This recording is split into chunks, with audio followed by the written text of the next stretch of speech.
Salut! Oui, la voix de canard est peut-être encore un petit peu là, j'ai un petit vestige de rhume. Bon, j'espère que ce sera la dernière vidéo avec. Bref, encore une fois, là n'est pas le sujet. Les enceintes intelligentes comme le Google Home se répandent petit à petit. Lors d'un sondage récent que j'ai fait dans l'onglet communauté de la chaîne, j'ai quand même pu constater que vous étiez 25% sur 1300 votes à posséder une enceinte intelligente. Franchement, je m'attendais à beaucoup moins, ça représente quand même un sondé sur 4. Et vous étiez d'ailleurs 7% à posséder un Smart Display. Ce qui pousse les possesseurs d'enceintes connectées avec ou sans écran à pratiquement une personne sur 3. Assez fou étant donné que ces produits sont quand même relativement récents. Et franchement, ça promet. Donc dans cette vidéo, je vais vous parler d'un Smart Display, donc une enceinte intelligente avec un écran. Il s'agit de l'Arcos LO7. Cette entreprise française a une approche assez intéressante du Smart Display et je vais vous dire ce que j'en pense.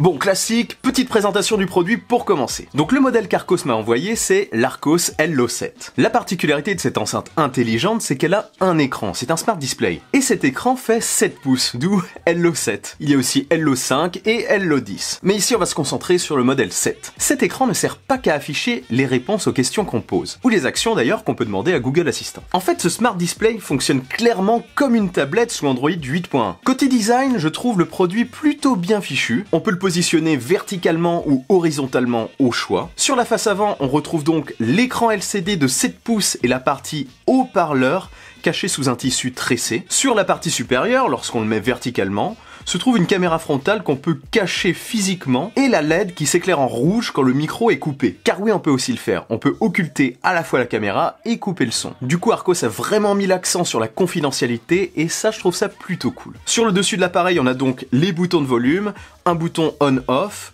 un pour couper le micro et un dernier coulissant pour mettre le fameux cache devant la caméra. Au dos, on a une sorte de petit caisson de base qui sert aussi de support, j'en reparle juste après. Un port de charge, un port micro USB et un port micro SD pour étendre le stockage, qui de base est de 16 Go. Le dos est en bois, je trouve ça agréable au toucher, ça rend aussi le produit plus chaleureux. Enfin bref, je trouve le design général de l'appareil plutôt convaincant. Ça ne fera pas du tout tâche dans une déco d'intérieur. Voilà, en gros pour faire simple, pour vous faire une idée, on peut dire que c'est une sorte de tablette sous Android avec une enceinte. Je trouve le choix vachement intéressant parce que en plus de faire office d'enceinte intelligente et donc de répondre à vos questions et de contrôler les objets connectés que vous avez chez vous, LO7 a accès au Google Play Store et ainsi à tout l'écosystème d'applications Android.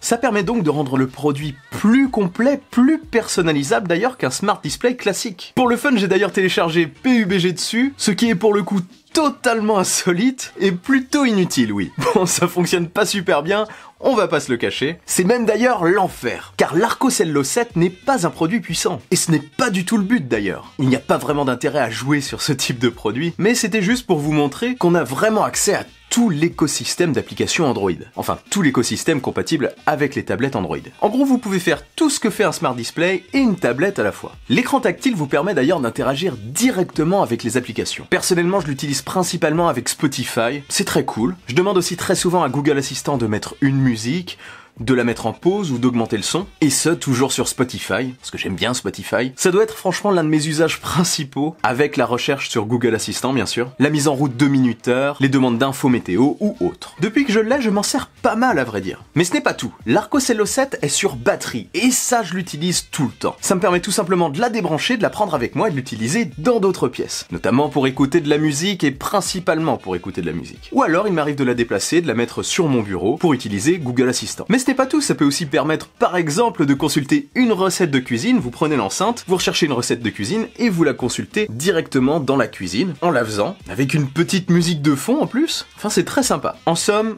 c'est un tout en un. Le fait qu'il y ait Android, ça permet aussi d'installer des applications par exemple comme Molotov TV ou Netflix dessus. Si pour Netflix, d'accord, l'intérêt est quand même assez limité, pour Molotov TV, ça peut permettre de regarder une émission d'un coup d'œil comme ça et surtout de l'écouter. En gros, vous la mettez en fond sonore et vous y jetez un œil de temps en temps. Ça, j'ai utilisé. Et c'est aussi très cool pour écouter des podcasts ou pour lancer une vidéo sur YouTube que vous ne voudriez simplement qu'écouter. Par contre, pour revenir à la batterie, son autonomie n'est pas incroyable. C'est vraiment pour l'utiliser comme ça ponctuellement. Je pense que ça tiendra un peu plus de 2h30 voire 3h en l'utilisant vraiment pas mal. Ça dépend vraiment des applications, c'est assez difficile d'évaluer l'autonomie de ce produit. Mais sincèrement, c'est largement suffisant pour ce que j'en fais. Une fois que j'ai utilisé, je la rebranche systématiquement en fait. On prend très vite le réflexe. À ce propos d'ailleurs, une sorte de dock de recharge à la place du chargeur fourni aurait été vraiment une bonne idée, je m'en rends compte en l'utilisant. Ça aurait vraiment été idéal pour la reposer après l'avoir utilisée, pour qu'elle se recharge comme ça assez facilement. Peut-être pour un prochain modèle Arcos. Et je vais finir par le son. Franchement, j'ai été surpris par la qualité sonore du produit,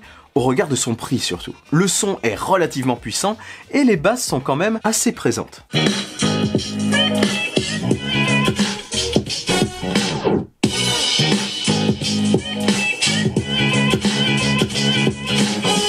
J'ai trouvé ça plutôt équilibré et agréable. C'est pourquoi d'ailleurs, depuis que je l'ai, je l'utilise assez fréquemment pour mettre de la musique, pour faire une ambiance ou un fond sonore. Je me répète, mais pour le prix du produit, c'est pas mal. L'Arcos Hello coûte 149 €, soit le même prix qu'un Google Home, qui lui n'a pas d'écran. Petit détail par contre, j'aurais bien aimé avoir une prise jack dessus pour y brancher des enceintes externes. Ça aurait été un petit plus intéressant. Peut-être encore pour un prochain modèle. Voilà, pour faire simple, Hello 7 m'a quand même convaincu. Le fait que ça tourne sous Android est un plus, je trouve. Ça en fait un tout-en-un qui vous permet d'utiliser tout l'écosystème d'app, de YouTube en passant par Spotify ou même Messenger, application dans laquelle vous pourrez même passer des appels vidéo. Et bien sûr, c'est un assistant et un centre domotique. Et en plus, il peut être utilisé, comme je vous l'ai dit, débranché. Il est donc transportable et ça, c'est très pratique. Oui, certains me diront, je peux faire tout ça avec mon smartphone et une enceinte Bluetooth. D'accord, mais c'est quand même moins pratique. Ici, l'Arcos Hello 7 est posée, élégante dans votre intérieur, pas besoin de sortir votre téléphone. Si j'avais quelque chose à lui reprocher en plus de l'absence de jack, c'est peut-être sa fluidité. C'est parfois un peu lent. Les deux micros sont aussi très réactifs,